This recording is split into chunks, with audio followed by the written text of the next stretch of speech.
ಆತ್ಮೀಯ ವಿದ್ಯಾರ್ಥಿಗಳೇ, ಈಗಾಗಲೇ ತಾವು ಮೊರಾರ್ಜಿ ಪ್ರವೇಶ ಪರೀಕ್ಷೆ, ಆದರ್ಶ ವಿದ್ಯಾಲಯ ಹಾಗೆ ನವೋದಯ ಪ್ರವೇಶ ಪರೀಕ್ಷೆ 2024ಕ್ಕೆ ಸಂಬಂಧಪಟ್ಟಂಥ ತಯಾರಿ ನಡೆಸ್ತಾ ಇರ್ತೀರಿ.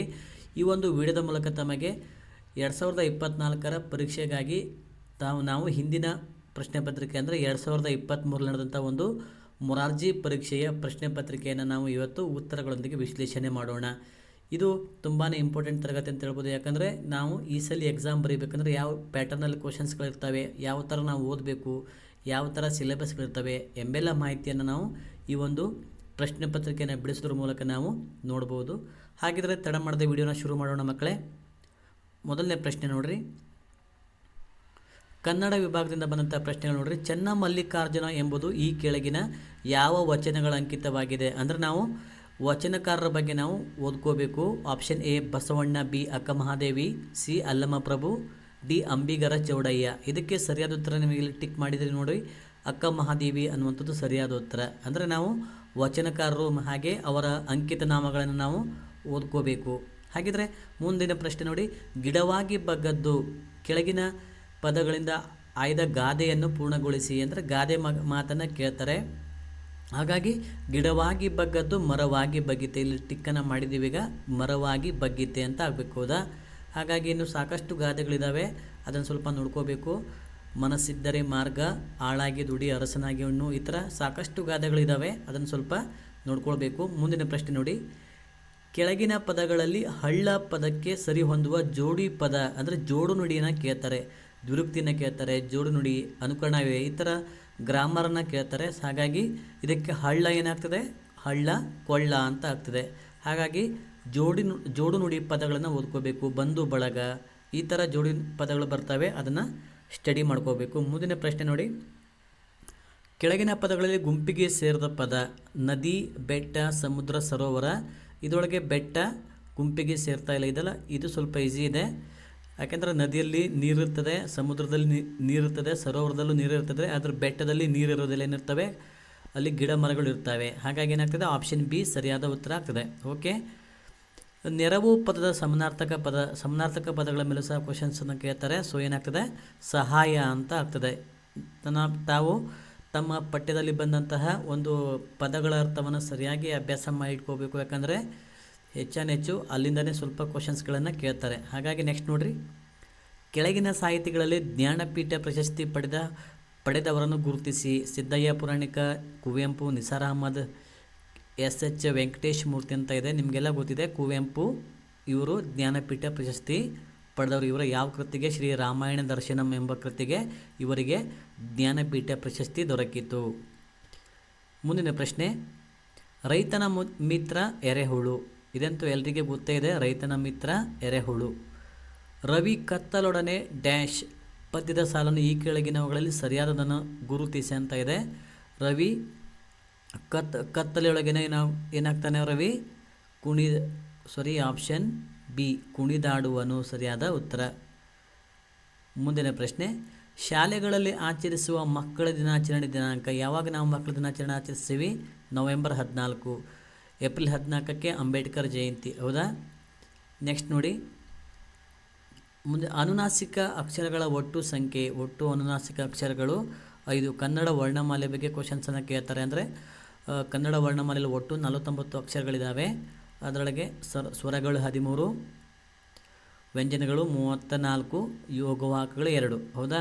ಇದರೊಳಗೆ ಅಲ್ಪ ಪ್ರಾಣಾಕ್ಷರ 10, ಮಹಾಪ್ರಾಣಾಕ್ಷರ 10, ಅನುನಾಸಿಕ ಅಕ್ಷರಗಳು 5, ಅವರ್ಗೀಯ ವ್ಯಂಜನಗಳು 9. ನಿಮ್ಗೆ ಗೊತ್ತಿದೆ, ಹೌದಾ? ಈಗ ಕೊಟ್ಟಿರುವ ಮಾದರಿಯಂತೆ ಆಶೀರ್ವಾದ ಪದಕ್ಕೆ ಸಮಾನಾರ್ಥಕ ಪದವನ್ನು ಬರೆಯಿರಿ. ಸಮುದ್ರ, ಕಡಲು ಅಂತ ಒಂದು ಮಾದರಿನ ಕೊಟ್ಟಿದ್ದಾರೆ. ಹಾಗಿದ್ರೆ ಆಶೀರ್ವಾದಕ್ಕೆ ಏನಂತ ಆಗ್ತದೆ? ಆಶೀರ್ವಾದಕ್ಕೆ ಸಮಾನಾರ್ಥಕ ಪದ ಹರಸು ಅಂತ ಆಗ್ತದೆ. ನೋಡಿರಿ, ಇದು ಸೇಮ್ ಪ್ಯಾಟರ್ನ್ ರಿಪೀಟ್ ಆಗಿದೆ. ಮೊದಲು ಒಂದು ಸಲ ಕೇಳಿದ್ರು ಸಮಾನಾರ್ಥಕ ಪದ, 2 ಸಲ ಕ್ವಶನ್ಸ್ ಬಂದಿದೆ ಸಮಾನಾರ್ಥಕ ಪದದ ಮೇಲೆ. ನೆಕ್ಸ್ಟ್ ನೋಡಿ, ನೀನೀಗ ಈ ಸೂಚನೆಯನ್ನು ಅನುಸರಿಸು. ಇದನ್ನು ಬಹುವಚನದಲ್ಲಿ ಬರೆದಾಗ ಏಕವಚನ ಬಹುವಚನ ಕೇಳ್ತಾರೆ. ಇದಕ್ಕೆ ನೀವೀಗ ಈ ಸೂಚನೆಗಳನ್ನು ಅನುಸರಿಸಿ ಅನ್ನುವಂಥದ್ದು ಸರಿಯಾದ ಉತ್ತರ. ಏನಾಗ್ತದೆ? 12ನೇದಕ್ಕೆ ಆಪ್ಷನ್ ಡಿ, ಅಂದರೆ ಏಕವಚನ ಬಹುವಚನ ವಾಕ್ಯ ರೂಪದಲ್ಲಿ ಕೇಳ್ತಾರೆ.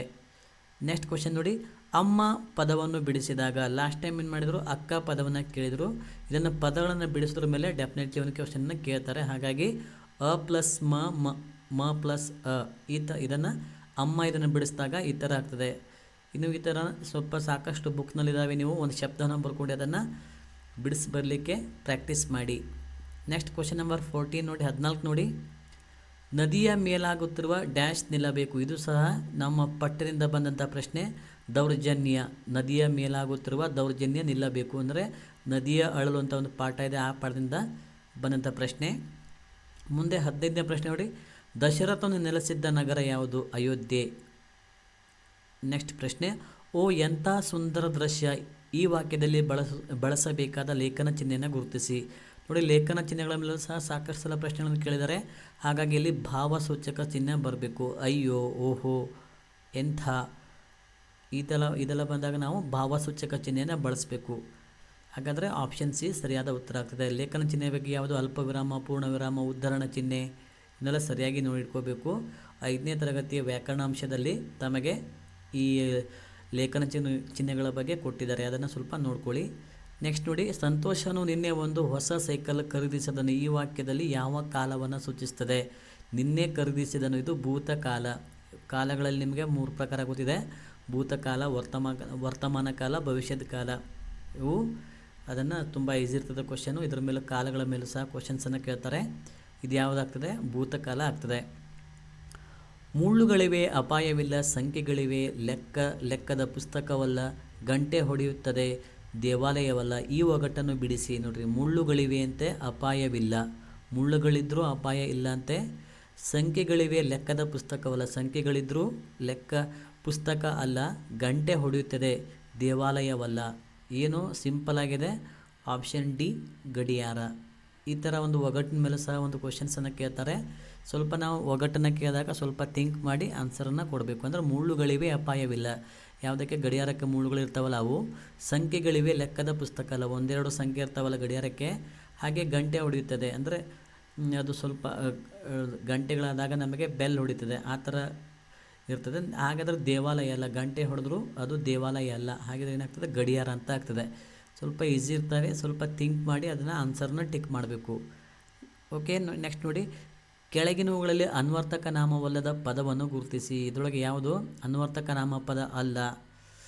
ಉದ್ಯೋಗಿ, ಸನ್ಯಾಸಿ, ವೈದ್ಯ, ಇವೆಲ್ಲ ಏನು ಅವರ ಒಂದು ಅನ್ವರ್ತಕ ನಾಮಗಳು. ಯಾಕೆ ಅನ್ವರ್ತಕ ನಾಮ ಅಂತ ಹೇಳ್ತೀವಿ?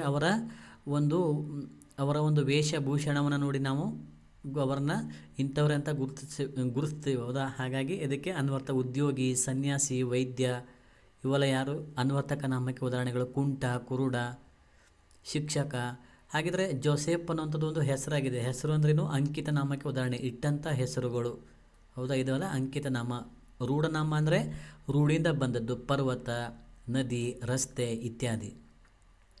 ಇನ್ನು 20ನೇ ಪ್ರಶ್ನೆ ನೋಡಿ. ಗೌಡತಿ ಎಂಬ ಪದವನ್ನು ಪುಲ್ಲಿಂಗ ಅಥವಾ ಸ್ತ್ರೀಲಿಂಗಕ್ಕೆ ಬದಲಿಸಿ ಬರೆದಾಗ. ಇದು ಸಹ ನಿಮ್ಮ 5ನೇ ತರಗತಿಯ ಕನ್ನಡ ಪಠ್ಯದಲ್ಲಿ ಬಂದಿರುವಂಥ ಪ್ರಶ್ನೆ. ಗೌಡತಿ, ಗೌಡ. ಗೌಡ ಏನಾಗ್ತದೆ? ಗೌಡತಿ ಸರಿಯಾದ ಉತ್ತರ. ಓಕೆ. ಈಗ 20 ಪ್ರಶ್ನೆಗಳು ಕನ್ನಡ ವಿಭಾಗದಿಂದ ಬಂದಂಥ 20 ಪ್ರಶ್ನೆಗಳನ್ನು ನೋಡಿದ್ವಿ. ಈಗ ನೆಕ್ಸ್ಟ್ ನಾವು ಇಂಗ್ಲೀಷ್ ಪ್ರಶ್ನೆಗಳನ್ನು ನೋಡೋಣ. Dog is a faithful animal. Identify the ಅಡ್ಜೆಕ್ಟಿವನ್ನು ಕೇಳಿದ್ದಾರೆ. ಏನಾಗ್ತದೆ? ಆಪ್ಷನ್ ಬಿ, ಫೇತ್ಫುಲ್ ಅನ್ನೋಂಥದ್ದು. Noun, adverb, noun, pronoun, verb ಇದನ್ನೆಲ್ಲ ಕೇಳ್ತಾರೆ. ಸೊ ಪಾರ್ಟ್ಸ್ ಆಫ್ ದಿ ಸ್ಪೀಚನ್ನು ಸರಿಯಾಗಿ ನೋಡ್ಕೋಬೇಕು. ನೆಕ್ಸ್ಟ್ ನೋಡಿ. The contracted form of will not. ಇದನ್ನು ಸಹ ಸಾಕಷ್ಟು ಸಲ ಕೇಳಿದರೆ. ವಿಲ್ ನಾಟ್ ಇದನ್ನು ವಿಲಂಟ್ ಅಂತ ಆಗ್ತದೆ. ವಿಲೆಂಟ್. ಕಾಂಟ್ ಏನಾಗ್ತದೆ? ಕ್ಯಾನ್ ನಾಟ್, ಹೌದಾ? ಹಾಗಾಗಿ ಈ ಥರದನ್ನು ಸ್ವಲ್ಪ ಅಭ್ಯಾಸ ಮಾಡ್ಕೋಬೇಕು. ನೆಕ್ಸ್ಟ್ ನೋಡಿ. James did not succeeded dash, he did not hard work. ಅಂದರೆ ಬಿಕಾಸ್ ಅಂತ ಆಗ್ತದೆ ಇಲ್ಲಿ. ಅಂದರೆ ಜೇಮ್ಸ್ ಡಿಡ್ ನಾಟ್ ಸಕ್ಸಸ್, ಅವನು ಪಾಸ್ ಆಗಿಲ್ಲ ಅಂದರೆ ಅವನು ಯಶಸ್ಸನ್ನು ಕಾಣಲಿಲ್ಲ. ಯಾಕಂದರೆ he did not work hard, ಅವನು ಕಠಿಣ ಪರಿಶ್ರಮದಿಂದ ಕೆಲಸನ ಮಾಡಲಿಲ್ಲ, ಶ್ರಮ ಪಡಲಿಲ್ಲ. ಸೊ ಬಿಕಾಸ್, ಯಾಕೆಂದರೆ. ಬಿಕಾಸ್ ಅಂದರೆ ಯಾಕೆಂದರೆ ಅನ್ನೋ ಅರ್ಥವನ್ನು ಕೊಡ್ತದೆ. So option D right answer. The negative form of the word sense is. Negative form ಏನಾಗ್ತದೆ? ಸೆನ್ಸ್ಲೆಸ್. ನೆಕ್ಸ್ಟ್ ನೋಡಿ. Hanumantha patted the ship gently on its back. The underline word is. ಅಂದರೆ ಹನುಮಂತ ಏನು ಮಾಡ್ತಾನೆ? ಒಂದು ಯಾವುದು ಹನುಮಂತ ಒಂದು ಶಿಪ್ನ ಒಂದು ನಿಧಾನವಾಗಿ ಕೈಯನ್ನು ಆಡಿಸ್ತಾನೆ ಅಂದರೆ ಕೈಯನ್ನು ಸವರ್ತಾನೆ. ದ ಅಂಡರ್ಲೈನ್ಡ್ ವರ್ಡ್ ಅಂದರೆ ಜೆಂಟ್ಲಿ ಅಂದರೆ ಏನು ಅಂತ ಕೇಳ್ತಾ ಇದ್ದಾನೆ. ಇದು ಎಡ್ವರ್ಬ್ ಆಗ್ತದೆ. ಎನ್ ಎಡ್ವರ್ಬ್, ಜೆಂಟ್ಲಿ ಅನ್ನುವಂಥದ್ದು ಎನ್ ಎಡ್ವರ್ಬ್, ಕ್ರಿಯಾ ವಿಶೇಷಣ. ನೆಕ್ಸ್ಟ್ ನೋಡಿ, the rhyming word for dental is, dental ಇದರ ರೈಮಿಂಗ್ ವರ್ಡ್ ಏನಾಗ್ತದೆ mental. Option D right answer. Next ನೋಡಿ, grateful, thankless, thankful, indebted, identify the odd one me ಅಂತ ಕೇಳಿದರೆ ಇಲ್ಲಿ thankless. Option B right answer ಆಗ್ತದೆ. ಓಕೆ, ನೆಕ್ಸ್ಟ್ ಕ್ವಶನ್ ನೋಡಿ, identify the correct sentence ಅಂತ ಇದೆ. Who when did you come to school ಅಂತ ಆಗ್ತದೆ. ಅಂದರೆ ಇದು ಸರಿಯಾಗಿ ವಾಕ್ಯವನ್ನು ಜೋಡಿಸಿದ್ದಾರೆ. ಸೊ ಏನಾಗ್ತದೆ option A right answer. Next ನೋಡಿ 29 ನೋಡಿ, harmony among people creates a peaceful society. Choose the correct option ಅಂತ ಇದೆ. ಇದಕ್ಕೆ harmony among people leads to peace ಅಂದರೆ ಆಪ್ಷನ್ ಡಿ. ವಾಕ್ಯವನ್ನು ಕರೆಕ್ಟಾಗಿ ಜೋಡಿಸೋದಂತ ಕೇಳಿದ್ದಾರೆ. ಸೊ ಹಾಗಾಗಿ ಇಂಗ್ಲೀಷ್ ಗ್ರಾಮರ್ನ ಸ್ವಲ್ಪ ಜಾಸ್ತಿ ಪ್ರಾಕ್ಟೀಸ್ ಮಾಡಬೇಕು. Okay, write the opposite of remember forget. ಇದು ನಿಮ್ಮ ಪಠ್ಯದಲ್ಲಿ ಬಂದಿದ್ದ ಕ್ವಶನು, ರಿಮೆಂಬರ್ ಫಾರ್ಗೆಟ್. ನೆಕ್ಸ್ಟ್ ನೋಡಿ, the fastest form of break is, break ಏನಾಗ್ತದೆ broke. Option A. The opposite gender of emperor, empress. Option C ಆಗ್ತದೆ, ಜೆಂಡರನ್ನು ಕೇಳಿದ್ದಾರೆ. ನೆಕ್ಸ್ಟ್ ನೋಡಿ, dash took the children to the exhibition incident of their father, doctor APJ Abdul Kalam. Option B right answer. Okay, next ನೋಡಿ, Ravi pushed Hari dash the river into the river ಏನಾಗ್ತದೆ option A ಆಗ್ತದೆ. Next ನೋಡಿ, you must take an umbrella when it is raining ಏನಾಗ್ತದೆ option D an ಅನ್ನುವಂಥದ್ದು ಸರಿಯಾದ ಉತ್ತರ. A suitable prefix to the word possible, impossible. ಈಗಾಗಲೇ suffix ಮತ್ತು prefix ಬಗ್ಗೆ ಈಗಾಗಲೇ ಕ್ಲಾಸನ್ನು ಮಾಡಿದ್ದೀನಿ. ಆ ಕ್ಲಾಸನ್ನು ಯಾರು ನೋಡಿಲ್ಲ ಒಮ್ಮೆ ನಮ್ಮ ಚಾನಲಲ್ಲಿದೆ ನೋಡಿ. ನೆಕ್ಸ್ಟ್ ನೋಡಿ, king Dionysius set both Damon and Pythias free because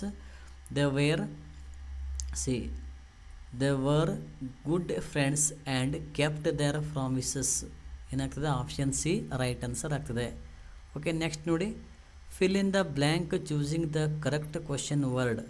dash can I find a book stall ಅಂದರೆ ವೇರ್. ಹೂ ಅಂದರೆ ಯಾರು ಅಂತ, ವೈ ಅಂದರೆ ಯಾಕೆ, ವಾಟ್ ಅಂದರೆ ಏನು, ವೇರ್ ಅಂದರೆ ಎಲ್ಲಿ ಅಂತ ಅರ್ಥ ಆಗ್ತದೆ. So WHER where can I find a book stall, ನಾನು ಆ ಪುಸ್ತಕಾಲಯವನ್ನು ಎಲ್ಲಿ ಹುಡುಕ್ಲಿ. Option D right answer. Next ನೋಡಿ 39, the plural form of furniture is, furniture ಏನಾಗ್ತದೆ furnitures. Option B right answer. Next ನೋಡಿ, the meaning of puzzled is ಏನಾಗ್ತದೆ confused. Puzzled ಅಂದರೆ ಕನ್ಫ್ಯೂಸ್ ಅಂತ ಆಗುತ್ತೆ. ಓಕೆ ಮಕ್ಕಳೇ, ಇಲ್ಲಿವರೆಗೂ ಈಗ ತಾವು ಕನ್ನಡದ ಒಂದು 20 ಪ್ರಶ್ನೆ ಹಾಗೂ ಇಂಗ್ಲೀಷ್ನ 20 ಪ್ರಶ್ನೆಗಳನ್ನು ನೋಡಿದ್ರಿ. ಈಗ ನೆಕ್ಸ್ಟ್ ಮುಂದಿನ ವಿಡಿಯೋದಲ್ಲಿ ನಾವು ಇನ್ನುಳಿದ ಪ್ರಶ್ನೆಗಳನ್ನು ನಾವು ಡಿಸ್ಕಷನ್ ಮಾಡೋಣ. ಇಲ್ಲಿವರೆಗೂ ವಿಡಿಯೋ ನೋಡಿದ್ದಕ್ಕಾಗಿ ಧನ್ಯವಾದಗಳು. ಇದೇ ಥರ ಹೆಚ್ಚಿನ ವೀಡಿಯೋಸ್ಗಳಿಗಾಗಿ ನಮ್ಮ ಚಾನಲನ್ನು ಸಬ್ಸ್ಕ್ರೈಬ್ ಮಾಡಿಕೊಳ್ಳಿ. ಧನ್ಯವಾದಗಳು.